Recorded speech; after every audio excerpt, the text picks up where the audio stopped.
आणि म्हणूनच की तुमचं थोर भाग्य आहे की असणाऱ्या ह्या प्रपंचामधून आपल्या संसारामधून एवढा तुम्ही मोठा वेळ काढून आलात. कारण का आजकाल वेळ कुणाला आहे महाराज, सर्व काही जग सगळं टेक्नॉलॉजीचं युग आहे. असणाऱ्या ह्या टेक्नॉलॉजीच्या युगामध्ये म्हणतात की सर्व काय व्हॉट्सअप, फेसबुक, कॅम्प्युटर, आता 4G झालं संपलं, आता 5G आलं. किती तर तंत्रज्ञान महाराज पुढं गेलं या. परंतु कितीही तंत्रज्ञान जरी पुढं गेलं की म्हणतात काय की कितीही तंत्रज्ञान जरी पुढं गेलं चांगलीच गोष्ट आहे, ते काय वाईट नाही असं मला म्हणायचं. परंतु की काही जरी झालं तर ह्या जगाला, ह्या पृथ्वीला जर तारण जर असेल कोण, तारणहार जर कोण असेल तर असणारा माझा पंढरीचा हा भगवंत आणि असणार ह्या संत महात्म्यांचे विचार. आणि ह्या म्हणतात की ह्या जगाला तारक आहेत. आणि म्हणून ह्या संत महात्म्यांचे विचार, ह्या असणाऱ्या माऊलींचे विचार आपल्या पुढे ज्ञानेश्वरी दिली, त्यांनी आपल्या पुढे गाथा दिलाय महाराज. आज 700 वर्ष झाले माऊलींना, परंतु अजूनही म्हणतात की असणार त्या गाथ्यातील असेल किंवा त्या म्हणतात की त्या ज्ञानेश्वरीतील असून एकही शब्दाची गोडी कमी झाली नाही. कारण बघा कुठलंही एखादं चित्रपटात जर गीत आलं फार तर आपण 3 ते 4 महिने ते गाणं किंवा ते गीत ऐकतो, गुणगुणतो. परंतु असणारे 3-4 महिने गेल्यानंतर, वर्ष गेल्यानंतर ते गीत मागं पडलं जातं.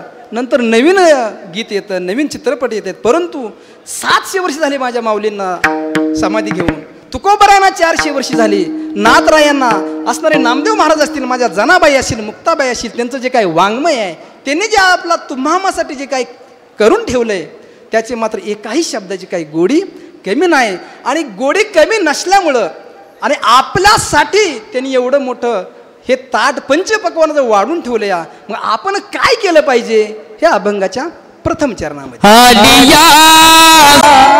उठावे करा आलिया संसारा, उठावे करा आलिया संसारा, उठावे आलिया संसारा, आलिया संसारा उठावे करा आलिया संसारा, उठावे करा आलिया संसारा, उठावे करा आलिया संसारा, उठावे करा. शरण सावधारा पांडुरंगा, शरण सावधारा पांडुरंगा. देह हे काळाचे धन कुबेराचे, देह हे काळाचे धन कुबेराचे. शरण सावधारा पांडुरंगाचे, शरणा उतारा पांडुरंगा, आलिया संसारा उठावे उतारा पांडुरंगा, शरणा उतारा संसारामध्ये ह्या नरदेहामध्ये आल्यानंतर काय करा तुम्ही? अहो प्रपंच तर कराच, कारण प्रपंच केल्याशिवाय तर म्हणतात की हा संसार सुद्धा करणं जेवढं गरजेचं आहे. परंतु असणारे म्हणतात की असणाऱ्या ह्या जगाच्या मालकाला तुम्ही काय करा? ह्या नरदेहामध्ये आल्यानंतर मात्र काय करा तर म्हणतात की तुम्ही शरण जावा, अनन्य भावाने शरण जावा. कसं जावा? नुसतं शरण नाही जावा. अहो कुणाला शरण जायचं तर असणार का म्हणतात की जो कोण समर्थ असेल, जो कोणी म्हणतात की ताकदवान असेल, जो कोणी आपली इच्छा पूर्ण करेल, अहो त्याला शरण जा. म्हणून असणार ह्या जगाच्या मालकाला शरण जायला कोण सांगतात आपल्याला तर असणार हे तुकोबराय सांगतात. का तर का शरण जायचं तर असणारा तो उदार आहे म्हणतात. उदार जो जे पाहिजे तुम्हाला, जे तुमच्या मनात इच्छा असेल तो इच्छा पूर्ण करणारा असणारा माझा हा भगवंत, हा माझा पांडुरंग पंढरीर आहे. आणि त्या भगवंताला त्या संसारामध्ये आल्यानंतर तुम्ही काय करा म्हणतात की शरण जा. का बरं शरण जायचं? कोण कोण शरण गेलं म्हणतात भगवंताला, आणि त्यापासून फायदा काय झाला? कारण का एक आपला मनुष्य प्राणी असा आहे की कुठलीही गोष्ट आपण फायद्याची बघतो. फायदा असेल तर तिथं आपण असतो. एक सांगायचा मुद्दा माझा असा आहे की तरी पण म्हणतात की निरपेक्ष भावनेनं, निस्वार्थ भावनेनं केलेलं कार्य भगवंताला प्रिय असतं. कसं प्रिय असतं? कारण जो मज होय अन्यन्य शरण, त्याचे निवारी मी जन्म मरण, या लागी शरणागत शरण्य मीच एकू. कारण भगवंत स्वतः ज्ञानेश्वरीमध्ये सांगतात, गीतेमध्ये सांगतात की मीच एक असं आहे की मला जर तुम्ही शरण आले तर म्हणतात की ह्या असणारी तुमची जी काय नौका आहे जीवन मरणाची, ह्या नौकेतून मी तुम्हाला सुखरूप पार पाडेल. कारण का की शरण जा म्हणल्यानंतर तुकोबरा आहे की आपण सुद्धा एक विचार केला पाहिजे, का बरं तुकोबराने एवढं आपल्याला सांगितलं असेल? आज 400 वर्ष झाली. 400 वर्षापूर्वीचा हा उपदेश कितीतरी आपल्या पिढ्या गेल्या, कितीतरी म्हणतात की आपला हा काळ निघून गेला, आणि आज आपणाला की ह्या जीवन जगत असताना तुकोबरायाने मात्र हा एवढा मोठा अनमोल उपदेश आपल्याला केला. आणि उपदेश केला कारण असणार हे आपले शरीर. कारण काय की ज्या वेळेस परमार्थ करताना एक सुद्धा वय लागतं.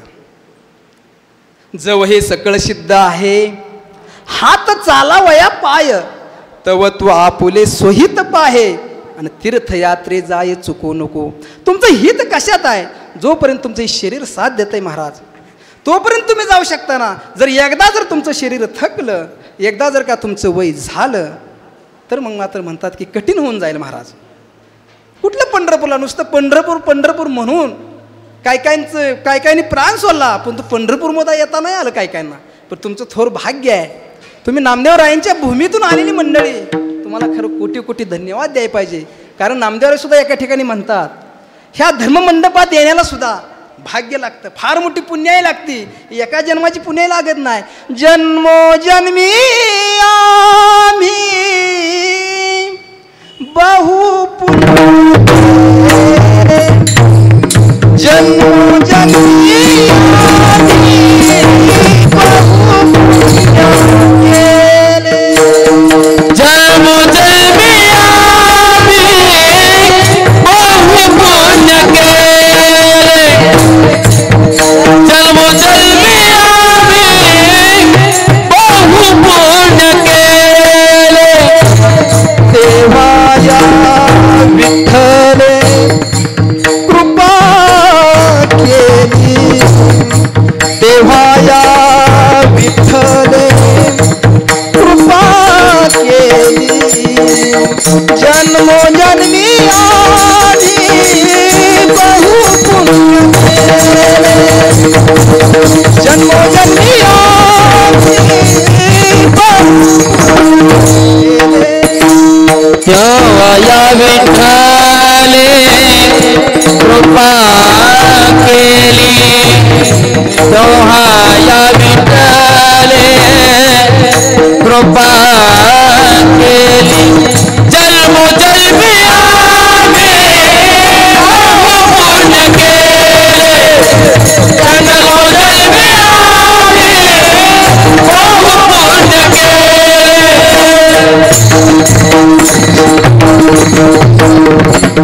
जन्मोजन्मी आम्ही बहुपुण्य केले. कोण म्हणतात? तर असणार हे नामदेवराय म्हणतात. तेव्हा या विठ्ठले कृपा केली, आणि आज थोर भाग्य आहे. असणारे म्हणतात की आमच्या ह्या सुनीताताईंनी काय केले? असणारे ह्या आपल्या जीवन जगत असताना एक आदर्श शिक्षिकेच्या या नात्यानं त्यांनी सुद्धा म्हणतात की ह्या समाजाला ज्ञानदान केलं. माणसं बघा, अन्नदान असेल, वस्त्रदान असेल, पण ज्ञानदान करणं एवढी सोपी गोष्ट नाही महाराज. तुम्ही बघा, आपण प्रपंचामध्ये वागत असताना जर दोघं भाऊ असतील, तिघं भाऊ असतील, आणि जर समजा वाटणीपत्र करायचा जर प्रसंग आला, त्यावेळेस वाटणीपत्र होतं महाराज. कोण विहिरीचा विस्सा घेतं, कोण वड्याकडचं घेतं, नदीकाठचं घेतं, पाण्याची बाजू घेतं, असं वाटप त्यावेळेस होतं. परंतु ज्याच्यापाशी ज्ञान आहे त्याचं कोण वाटप करणार? मला सांगायचं आहे काय की असणार हे ज्ञान, आणि ह्या ज्ञानदान करण्याचं महान पुण्य असणाऱ्या शिक्षिका असताना एक आदर्श शिक्षिका होता. आणि त्यांनी मात्र ज्या वेळेस मुलांना, त्यांचा एक प्रसंग आहे, की ज्यावेळेस मुलांना 5 रुपये फी होती, फक्त 5 रुपये, त्यावेळेसपासून आपला प्रपंच करत असताना, सांभाळ करत असताना त्यांना त्यांच्या पतीचीही तेवढीच लाख मोलाची साथ भेटली. बापू म्हणजे कसं आहे, बाबा निस्वार्थ प्रेम, मन भरून प्रेम करणारी व्यक्ती. आणि असं म्हणतात की तसं मी मगाच बोलून गेलो की काय कुछ पाणी के लिए कुछ खोना पडताय, काय कमवायचं म्हणल्यावर काय गमावं लागतं. जेवढा हा सुखाचा प्रसंग आहे, कारण आजच्या दिवशी ज्ञानदान होणं, वस्त्रदान होणं, तुमचं कुठल्याही पद्धतीचं दान होणं, हे त्या मात्र आत्म्याला शांती देणार असतं किंवा एक त्यांना चांगली गती प्राप्ती होते त्यावेळेस. आणि ही गती प्राप्त होत असताना म्हणतात की हे ज्ञानदान केलं नसताना, हे ज्ञानदान करत असताना ही परंपरा आपली कुठून आली म्हणतात की ह्या असणाऱ्या आपल्या ज्यावेळेस आत्ताची जी हस्तिनापूर नगरी, पूर्वी आता आपण त्याला नवी दिल्ली म्हणतो, तिथून म्हणतात की ह्या ज्ञानाचा उगम झाला. त्यावेळेस म्हणतात की असणारी ही गीता मला समजत नव्हती, ती गीता आपल्याला म्हणतात की ह्या आपल्या आळंदीतील असणारे आपले थोर म्हणतात की संत सम्राट असणारी माझी माऊली ज्ञानोबरायांनी ही गीता आपल्याला साध्या सोप्या सरळ भाषेमध्ये करून दिली. आणि त्यावेळेस म्हणतात की ही ज्यावेळेस ज्ञानेश्वरी आपल्याला दिली, त्या ज्ञानेश्वरीमधून म्हणतात काय की एक तरी ओवी अनुभवावी. महाराज मी तुम्हाला मगा सांगून गेलोय की असणार ह्या भगवंताला तर शरण जायचंच, कारण आपल्याला आयुष्यात तेवढी मर्यादा आहे. कारण हे जे आयुष्य आहे मर्यादा किती आहे आपल्याला, मी मगाच बोलून गेलो. आणि हे आयुष्य, हे जन्म आणि असणार हा ध्येय तरी आपला आहे का? हा ध्येय कोणाचा आहे? अभंगाचं दुसरं चरण.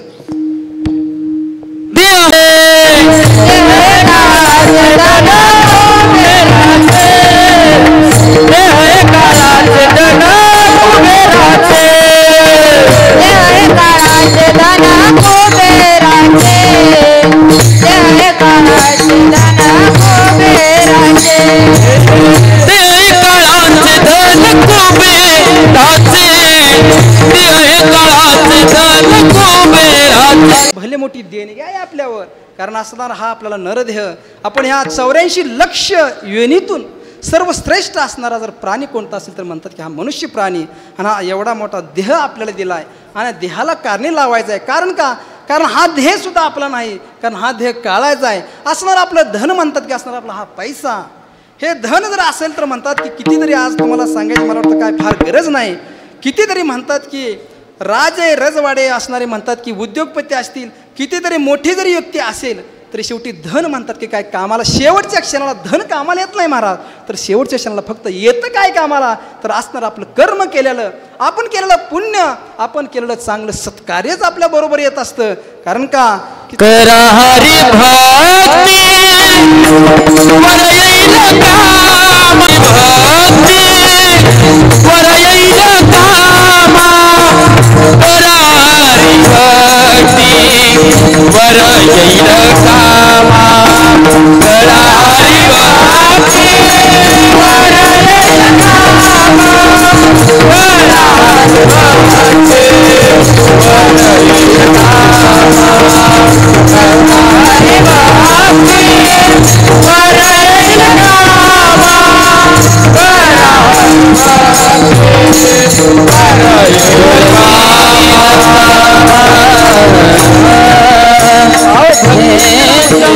कशी भक्ती करायची सांगितली. अहो म्हणतात की अशी देवाची भक्ती करायची की जर आपण एखाद्या समारंभात असेल, लग्न समारंभ असेल, एखादं सेमिनार असेल, आपण कसं म्हणतात की अगदी नटून थटून जातो, सगळं काही म्हणतात की अलबेल असतं, त्या पद्धतीने म्हणतात की भक्ती करताना सुद्धा अशी कुमकुवत भक्ती कधी करायची नाही. भक्ती करत असताना म्हणतात कसं आहे की ज्यावेळेस ज्ञानेश्वरीमध्ये एक फार सुंदर ओवी आली, जव पुण्याची पाऊटी सरे सवेची इंद्रपणाची उटी उतरे आणि येऊ लागती माघारी मृत्यूलोका. हे मृत्यूलोक आहे महाराज. आणि ह्या मृत्यूलोकामध्ये म्हणतात की असणार ह्या देवाची भक्ती अशी करायची, सुंदर भक्ती करायची, फ्रेश मनानं भक्ती करायची, अनन्य भावानं भक्ती करायची. आणि भक्ती करत असताना की कसं करायची, आमचे हे भक्त शिरोमणी नामदेवरायांनी सांगितले. असणारे आमच्या आरणचे सावतामाळी, कांदामुळा भाजी अवघी विठाबाई माझी म्हणतात की असणारी भक्ती आमचे संत जनाबाई असतील, हृदयामध्ये त्यांच्या पांडुरंग. अहो असणार किती तुम्हाला उदाहरण द्यायची महाराज, की भक्ती करत असताना इतकं तल्लीन झालं पाहिजे, की आमची मीराबाई किती तल्लीन व्हायची श्रीकृष्णाची, गोपालकृष्णाची भक्ती करीत असताना इतकी तल्लीन व्हायची. मैं तुम्हारा तारनहारा, अरे कब तेरा दर्शन होगा, जिसकी रचना इतनी सुंदर, अरे वो कितना सुंदर होगा, अरे वो कितना सुंदर होगा. लगे दिल हंसा दीदार सावरे, तेरा किसने किया श्रृंगार सावरे. असा शृंगार करायचा, इतका देवाचा शृंगार करायचा, इतकी भक्ती करायची की आज आपलं परम भाग्य आहे. आजच्या ह्या पर्व काळामध्ये असणारे, उद्याच माझ्या असणाऱ्या पंढरीचा पांडुरंगाची एकादशीचा नयनरम्य सोहळा, या सोहळ्याच्या पूर्वसंध्येला आज आपलं आगमन झालंय. आपण सर्वांचं एक थोर भाग्य आहे असणारी ही भक्ती. आणि अशीच भक्ती आमची ह्या पांडुरंगाच्या ह्या असणाऱ्या संत महात्म्यांच्या दरबारामध्ये अशाच पद्धतीनं आमचं जर काय चुकलं वाकलं असेल तर क्षमा करून अनन्य भावाने आमची भक्ती तुम्ही स्वीकारून घ्या. कारण का हे जे आमचं नरदेह आहे ह्याचा काय भरवसा कधी काय होईल काही सांगता येत नाही. का सांगता येत नाही त्याला तुकोबरायनीचं उदाहरण दिलं अभंगाच्या 3ऱ्या चरणामध्ये. देता देववीता देता देववीता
इथे याची सत्ता काय.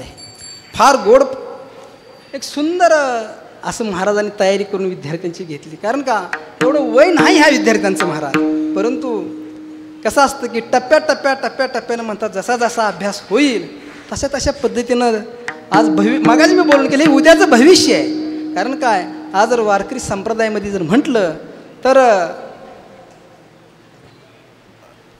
ह्या पंढरपूर नगरीमध्ये असतील, आळंदी नगरीमध्ये असतील, नाथरायांची पैठण नगरी असेल, निवृत्तनाथांची नगरी असेल, की आज ह्या तरुण वर्गाला सर्व असणाऱ्या ज्येष्ठ मंडळी प्रोत्साहन दिलं पाहिजे. मग प्रोत्साहन दिल्यानंतर काय होतं की त्यांचा आत्मविश्वास वाढतो आणि आत्मविश्वास वाढल्यानंतर समजतं की आपल्या पाठीवर कोणाची तर कौतुकाची थाप पडते. आणि काय हो आज ह्या मुखामधून जर देवाचं नाव येत असेल ह्या मुखामधून जर आपल्या ह्या भगवंताचं गुणगान होत असेल तर याच्यापेक्षा अजून काय. कारण काय काय ठिकाणी असं असतं की जर ह्या एखादा मुलगा जर चांगली सुंदर चाल म्हटला तर इथं बसणाऱ्या एखाद्या मुलाच्या वडिलाला वाटतं की आपल्याही पोरानं असं गाणार व्हावं बरं का, वाटतं का नाही. पण दुर्भाग्य असं असतं की ते गाणार व्हायच्या ऐवजी ती पिणारच होतं. आता कसं काय करायचं, असा पण प्रकार घडतो. सांगायचा भावार्थ माझा असा की म्हणतात की हे शरीर जे आहे हे देता देवता आहे, देणारा तोच आहे, नेणाराही तोच आहे. इथे आपली काय सत्ता आहे. कारण असणार ही सत्ता दिशी म्हणतात की आपल्या ह्या देशाचं जर उदाहरण द्यायचं म्हणलं तर एक माजी संरक्षण मंत्री होते आपल्या मनोहर पर्रिकर, आणि ह्या मनोहर पर्रिकरांचं जर उदाहरण तुम्हाला द्यायचं म्हटलं, एवढे मोठे सत्ताधीश असणारे सुद्धा परंतु शेवटच्या काळामध्ये आपल्या देशातल्या हॉस्पिटलमध्ये उपचार होईनात म्हणून परदेशात त्यांनी उपचार घेतली, तरी पण सुद्धा यमानं मात्र त्यांना त्यापासून सुटका केली नाही. किती जरी सत्ताधीश असेल, सामान्य माणूस असो, कोणीही असो, मग त्यांचं कार्य ह्या देशासाठी भव्य योगदान होतं. आपलाही वाटायचं की अशी असणारी मंडळी ह्या समाजासाठी कष्ट घेतात, ह्या समाजाच्या उद्धारासाठी जर एखाद्या वेळेस जर काय म्हणतात की असणारे जर ह्या समाजाच्या उपयोगी पडणारी माणसांना आयुष्य लाभावं, परंतु म्हणतात की सत्ता आपली नाही तर सत्ता कोणाची आहे तर असणार ह्या माझ्या भगवंत पांडुरंगाची सत्ता आहे. परंतु ह्या असणाऱ्या आपल्या ह्या मनुष्य देहामध्ये आत्ताच्या ह्या चालू वर्तमान स्थितीमध्ये म्हणतात काय करायचं आहे की ही असणारी भक्ती करायची असणारी. मगाच मी बोलून गेलो की असणारी ही तरुण पिढी असेल, मुलं असतील, मुली असतील. आजकाल तर म्हटलं तर मुलापेक्षा म्हणतात की आज जरा मुली सर्व क्षेत्रात आघाडीवर आहेत, आणि ते पण खरं आहे. कारण आता मागच्या 3-4 दिवसापूर्वी जागतिक बुद्धिबळ स्पर्धा झाली. कशाची स्पर्धा झाली? जागतिक बुद्धिबळ स्पर्धा. आणि त्या स्पर्धेमध्ये मला वाटतं आपल्या महाराष्ट्राची कन्या भूषण असणारी ही नागपूरची, आणि त्या नागपूरच्या कन्येनं मात्र प्रथम क्रमांक पटकावला, आणि आपल्या महाराष्ट्र शासनाने तिचा गौरव 3 कोटीचं बक्षीस देऊन केला. म्हणजे काय ताकद आज जर, कारण का स्त्रीची ताकद जर तुम्हाला जर म्हटलं तर ही महाभारतापासून ज्यावेळेस पांडवांचं राज्य होतं त्यावेळेस तर ज्यावेळेस म्हणतात की ह्या दुर्योधनानं असणाऱ्या कपटीपणानं ज्यावेळेस पांडवांना वनवासात पाठवलं असताना म्हणतात की त्यावेळेस शेवटचा अज्ञातवासाचा काळ राहिला होता, आणि अज्ञातवासाच्या काळामध्ये म्हणतात की ह्या दुर्योधनानं दुर्वास मुनींना पाठवलं. कशासाठी पाठवलं? की जावा त्यांच्याकडं आणि त्यांना भोजन मागा. आता मला सांगा, आपण समजा हिंगोलीवरून तुम्हाला तिथून येत असताना आपण जी शिदोरी बांधून आणली असती ती तर इथपर्यंत येस तर नीट राहते का? मग त्या काळामध्ये वनवासात असताना त्यांचा अज्ञातवास असताना म्हणतात की हे दुर्वास ऋषींचं आगमन झालं त्या ठिकाणी, आणि दुर्वास ऋषी आल्यानंतर असणारे माझे असणारे सर्व 5 पांडव सर्वजण त्याच्या समोर गेल्याने म्हटले, यावे गुरुवर्य, काय आज आमच्या आश्रमामध्ये येणं केलं म्हटले, तुमचं असणारे पवित्र पदस्पर्श आमच्या आश्रमाला झाला, आम्ही धन्य झालो म्हणले, आपली काय सेवा करायची. परंतु बघा बरं, आणि ज्या वेळेस म्हणतात की ह्या दुर्वास ऋषीने सांगितली मी एकटा नाही आलो, माझ्याबरोबर 1000 शिष्य आहेत म्हटले, आणि त्या सर्वांना मी नदीवरून स्नान करून येतो तर भोजनाची व्यवस्था झाली पाहिजे. आणि अक्षरशः म्हणतात की माझ्या ह्या धर्मराजाला फार वाईट वाटलं. कारण का वाईट वाटलं? असणार हा राजा होता, परंतु एक कर्म धर्म संयोगानं जे काय प्रारब्ध असतं महाराज, हे प्रारब्ध कुणालाही चुकलं नाही. जे काय जीवनात येणारे दुःख असतात आपल्यात, जे आपल्यात संकट येतात, ते एक आपलं प्रारब्ध असतं. कुठंतरी आपण चुकलेलो असतो आणि त्याचा आपला कर्म भोगावं लागतं. काय असेल ते असेल, पण म्हणतात की ह्या धर्मराजाला वाईट वाटलं. असणारा मोठा एवढा मी नगरीचा राजा, परंतु आज माझ्यापाशी ह्या माझ्या महाराजांना भोजन करण्यासाठी मला इथं माझ्याकडे त्यांची कमतरता आहे. परंतु ही कमतरता मात्र असं म्हणतात की स्त्रियांच्या लगी लक्षात येते. आणि ज्यावेळेस द्रौपदी तिथं समोर आले आणि विचारलं, तुम्ही असे चेहरे पाडून का बरं बसलाय? तर ते म्हटले, काय सांगायचं म्हणले द्रौपदी, असं नाही म्हणतात की दुर्वास मुनी आलेत आणि त्यांनी सांगितलं की मी नदीवरून स्नान करून तर मला भोजन तयार पाहिजे. आणि त्यावेळेस मात्र म्हटले की द्रौपदी, तुम्ही काही काळजी करू नका. बघा, काही काळजी करू नका एवढं म्हटल्यानंतर म्हणतात की त्या 5 पांडवांना एवढा आनंद झाला. मला तुम्हाला स्त्रीची ताकद सांगायची. स्त्रीमध्ये एवढी ताकद आहे महाराज की ही असणारी स्त्री आदिशक्ती तिला संबोधल्या गेलेला आहे. आणि असणाऱ्या ह्या स्त्रीचा जर म्हणतात की जर तिनं जर भक्कम साथ दिली तर म्हणतात की कितीतरी अवघड प्रश्न असतील, कितीतरी समस्या असतील तर त्याचं निराकरण होतं. आणि परंतु एक झालं की आजकाल जर आपण पाहिलं तर मुलींची संख्या कमी झाली महाराज. आमच्या सोलापूरला तर कलेक्टर कचेरीवर मोर्चा काढला होता, नवरी मिळेना म्हणून कलेक्टर कचेरीवर. आता काय प्रशासनानं तर काय करायचं ह्या विषयावर, आणि ह्याला कारण कोण आहे माहीत आहे का?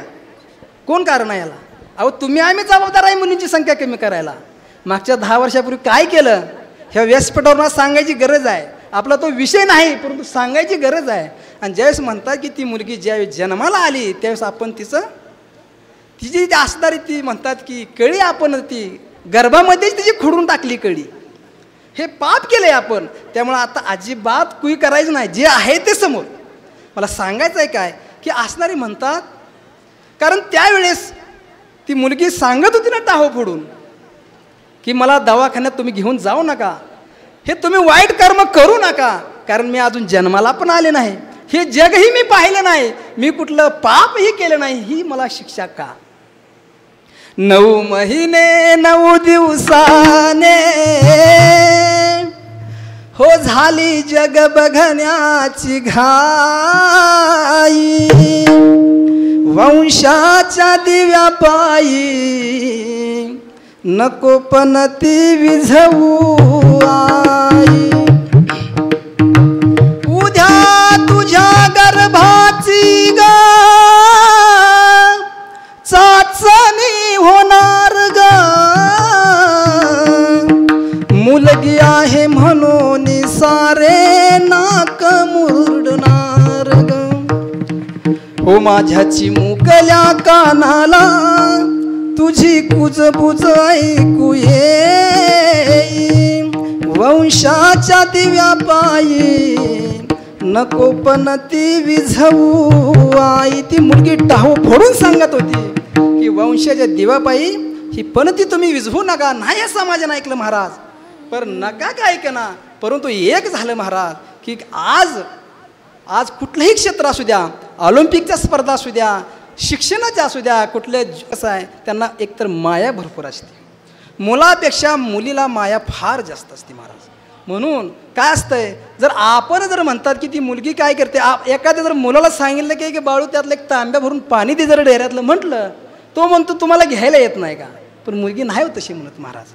समजा जर संध्याकाळी त्या आई जर भांडी घासत असेल तर तिच्यापाशी जाणार, ती तिला भांडी घासू लागणार, स्वयंपाक करू लागणार. आणि नवे जर तिला दिवसभर जर कामाचा जर त्रास झाला असेल तर संध्याकाळी तिच्या आईच्या आपल्या डोक्याला झेंडू बाम लावणार. ती इतकी ती काळजी घेते आईची. मला सांगायचं आहे काय भाव की असणार ही मुलीचा जन्माचं स्वागत केलं पाहिजे. आणि असणार ह्या स्त्रीची ताकद मला तुम्हाला सांगायची. असणार ही द्रौपदी म्हणतात, ज्या वेळेस कठीण प्रसंग आला आणि कठीण प्रसंगाच्या समोर मात्र ज्यावेळेस पुरुष हातबल होतो आणि त्यावेळेस मात्र ही माझी द्रौपदा म्हणजे तुम्ही काळजी करू नका. प्रत्यक्ष म्हणतात की मी भगवान श्रीकृष्णाची आराधना केलेली आहे आणि मला त्या श्रीकृष्णाची भक्ती, आणि असणारी म्हणतात की या सूर्यदेवाची भक्ती केली आहे आणि सूर्यदेव मला प्रसन्न झालेत आणि त्या सूर्याने मला एक थाळी दिली म्हणतात, थाळी. आणि त्या थाळीमध्ये म्हणतात की हे एवढं भोजन निर्माण करण्याची ताकद आहे. आणि त्या भोजन निर्माण करण्याची ताकद गोपालकृष्ण तिथे आले आणि आल्यानंतर द्रौपदीने नमस्कार केला आणि द्रौपदीनं आपलं गारणं सांगितल्यानंतर देवसुद्धा म्हणतात की देशी तेव्हा घेशी तेव्हा देशी. मला सुद्धा तुम्ही काय तर दिलं पाहिजे. मला जर नाही दिलं तर मी पण तुम्हाला देणार नाही. कारण का शेवटी देवाला काय आवडतं, तुमची मनोभावी असणारी भक्ती. पत्रम पुष्पम फलम तो ये मी भक्त्या परयचिते असा एक संस्कृत एक श्लोक आहे. त्या देवाला तुम्ही मनोभावी अर्पण करा, पान अर्पण करा, फूल अर्पण करा, पुष्प अर्पण करा, पण प्रेमाने अर्पण करा. काही न लगे एक भावची कारण तुका म्हणे आन विठोबाची. देवाला शेवटी काही लागत नाही, परंतु एक आहे ठीक. अशी सुद्धा ज्येष्ठ मंडळी असावीत कीर्तनात. कारण का काही आपल्याकडे जे न्यून्य असतं ते त्यांच्या मुखातून ऐकायला भेटतं. असो तुम्ही सर्व तज्ज्ञ मंडळी आहेत म्हणून तर मी मागाच बोलून गेलो की इथं असणारी सर्व मंडळी कशी आहेत म्हटलं, विद्वान मंडळी आहेत म्हटलं. इथं सर्व असणारी मंडळी वयानं ज्ञानवान आहे तुम्ही. मला सांगायचा काय विषय होता की असणार ह्या म्हणतात की द्रौपदीने ज्यावेळेस म्हणतात की धावा केला आणि धावा केल्यानंतर देव आले. देवालाही भाजीचं पान दिलं उष्ट माझ्या द्रौपदीनं, आणि देवाने त्या ठिकाणी चमत्कार करून असणाऱ्या ह्या दुर्वास मुनींच्या सर्व शिष्यांना भोजन दिलं. मला सांगायचं आहे काय की असणारे म्हणतात की आपणही त्या महाभारतातल्या ह्या कथेचा आधार घेऊन, आणि असणार म्हणतात की आपलं जीवनसुद्धा आपण ज्ञानदानासाठी काय खर्च करावा, काय अन्नदानासाठी खर्च करावा, काय वस्त्रदानासाठी काय खर्च करावा. कारण दिल्यानं वाढतं बरं, नुसतं घ्यायचंच म्हटलं तर ते योग्य नाही, दिल्यानं सुद्धा वाढलं जातं. आणि अशा पद्धतीने म्हणतात की ह्या द्रौपदीनं माझ्या आणि असणार ह्या पांडवांचं संकट दूर केलं. विठ्ठल विठ्ठल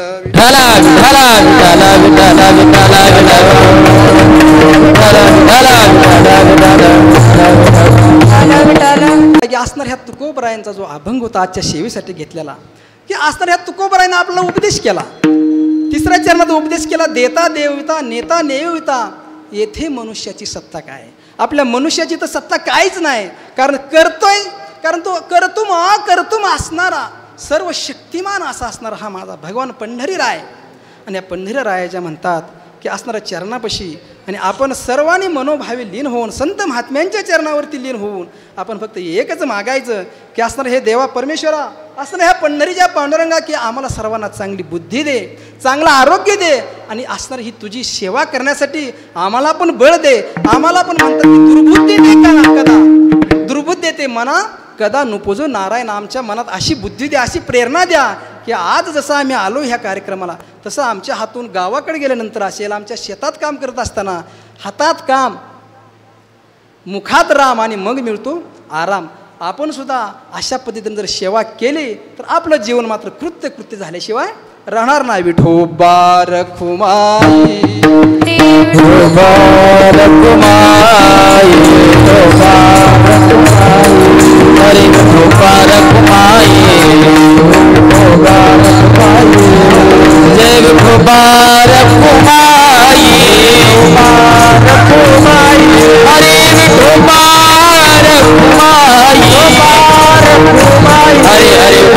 रखुमाई,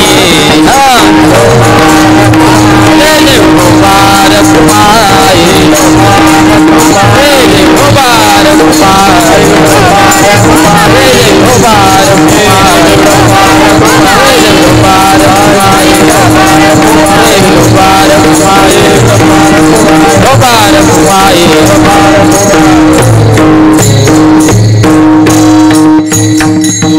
सांगितलं या की म्हणतात की ज्या वेळेस आपला मृत्यू होईल, पण त्यावेळेस सुद्धा म्हणतात की असणार हा यम सुद्धा म्हणतात की ह्या संत महात्म्यांचं नाव घेतल्यानंतर, ह्या देवाचं नाव घेतल्यानंतर म्हणतात की थरथर काप.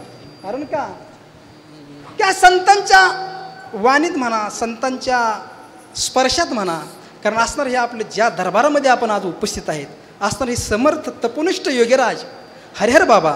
आणि हरिहर बाबांचं जर तुम्हाला जर कार्याची ओळख पाहिजे असेल तर म्हणतात की ह्या बाबांनी असणारं आपलं जे काय जीवन आहे, आपणारं असणारं सर्व आयुष्य ह्या जगाच्या कल्याणा संतांची विभूती या न्यायानं असणारे सर्व विदर्भ असेल, मराठवाडा असेल, पश्चिम महाराष्ट्र असेल, जवळजवळ अख्ख्या पूर्ण नाशिक असेल, त्र्यंबकेश्वर असेल, पैठण असेल, ठिकठिकाणी म्हणतात की आपल्या ह्या महात्म्यांच्या ह्या साधूंचे असणारे म्हणतात की मठ, आणि ह्या मठामधून चालणार हा परमार्थ.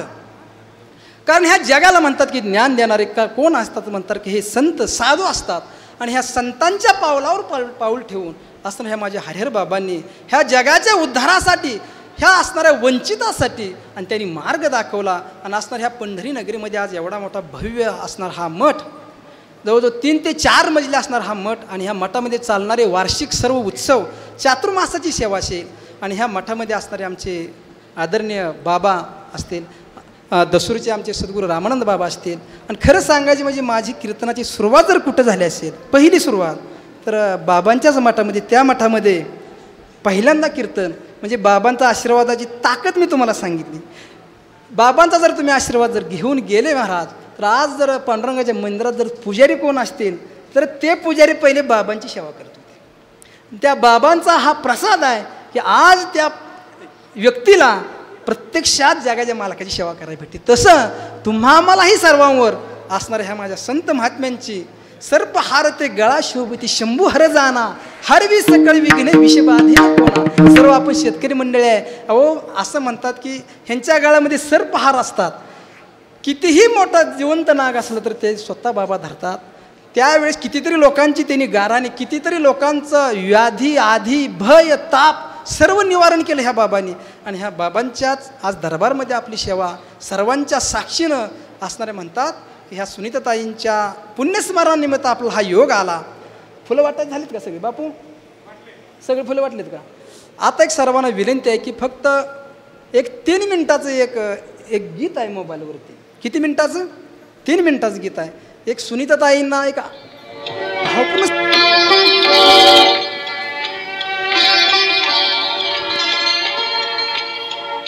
अखेरचा तुला दंडवत सोडून जाते गा.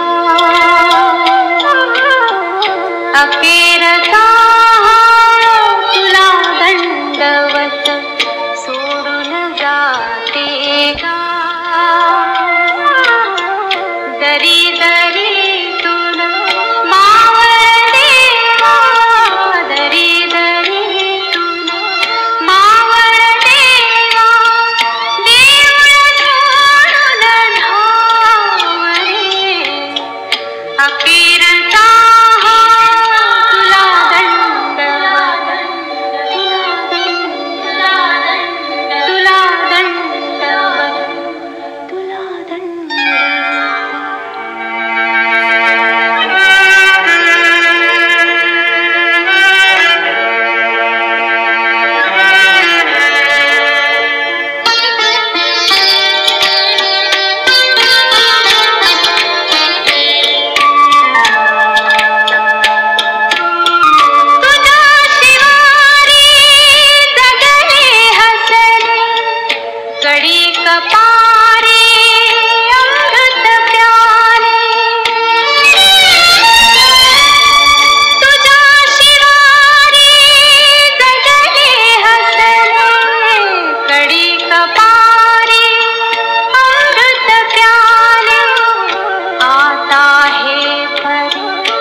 सारे सरले उरल माग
ज्ञानराज माऊली जय ज्ञानेश्वर माऊली ज्ञानराज माऊली तुकाराम ज्ञानेश्वर माऊली ज्ञानराज माऊली जय ज्ञानेश्वर माऊली ज्ञानराज माऊली तुकाराम तुकाराम तुकाराम तुकाराम तुकाराम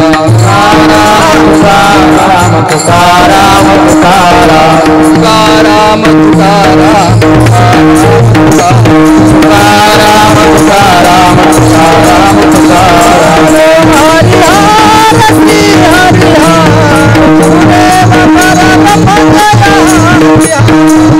हरिहर श्री हरिहर हरिहर श्री हरिहर गुरुदेव गुरुदेव परब्रह्म जय हरिहर गुरुदेव परब्रह्म जय हरिहर गुरुदेव परब्रह्म जय हरिहर गुरुदेव परब्रह्म जय हरिहर हरिहर गुरुदेव परब्रह्म जय हरिहर हरिहर श्री हरिहर गुरुदेव परब्रह्म जय हरिहर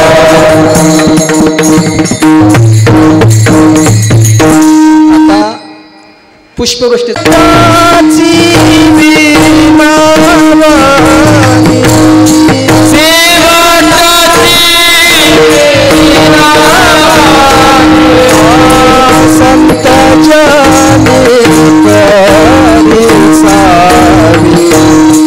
संत संत जाने सावी संत जानी परी सावी संत जनी परी सावी सारा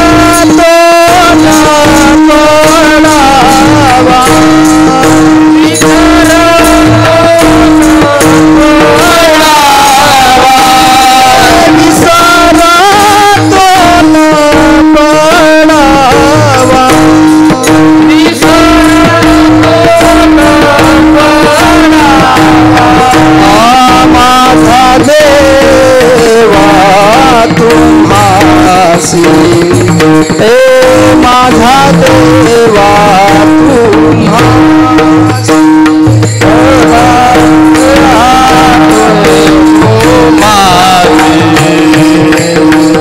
माझा देवा तो माझी आता भार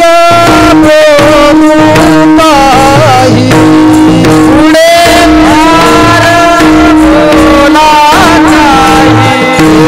अवघे पाय विदित हे अवघे पाय विदित अवघे पाय विदित अवघे पाय विदित तुका म्हणे जेवढा माझ्या बुद्धीला जसा पंढरीच पांडुरंग परमात्मा बुद्धी देईल बाबा बुद्धी देतील त्या पद्धतीनं हा छोटासा मी प्रयत्न केला. जर काय चुकीचं असेल तर मला क्षमा असावी. जे बरोबर आहे ते तुम्ही संगती घेऊन जा. सर्व असणारे आमचे मंडळी सर्वांनी मोलाची साथ दिली असणारे रामकृष्ण हरी आध्यात्मिक वारकरी मुलामुलींची शिक्षण संस्था असेल, तुम्ही सर्व जनाई नामदेव महिला भजनी मंडळ असेल, चोपदार असतील, विनेकरी बाबा असतील, मृदंगाचार्य असतील, गायनाचार्य असतील, सर्व असणारी मंडळी आणि आमच्या ह्या सुनीताताई अविनाशराव चव्हाण यांना सर्वांच्या वतीने भावपूर्ण श्रद्धांजली अर्पण करतो. तसेच त्यांच्या परिवाराला त्यांचे असणारे चिरंजीव मला वाटतं दीपकरावांनाही त्यांच्या पुढच्या कार्यासाठी शुभेच्छा देतो. कारण का आपुल्या हिता जो असे जागता धन्य माता पिता तयाचे. आपल्या हिताच्या जे कोण जागा असतात त्याचे माता पिताही धन्य असतात. असणारे तिने केलेलं हे आजचं सर्व कार्यक्रमाचं नियोजन त्याबद्दल त्यांनाही धन्यवाद. त्यांच्या परिवारावर असणाऱ्या पंढरीराया पांडुरंगाची अशीच कृपा राहावी, संत हरिहर बाबांची कृपा असावी आणि सर्वांचं मंगलमय व्हावं. तुम्ही सर्व आलेल्या सर्व वारकरी मंडळ असतील, सर्व हिंगोली असेल, मराठवाडा असेल, सर्वांचंच आमचा पंढरीचा पांडुरंग तुमच्यावर सदैव कृपा करीत राहो. संत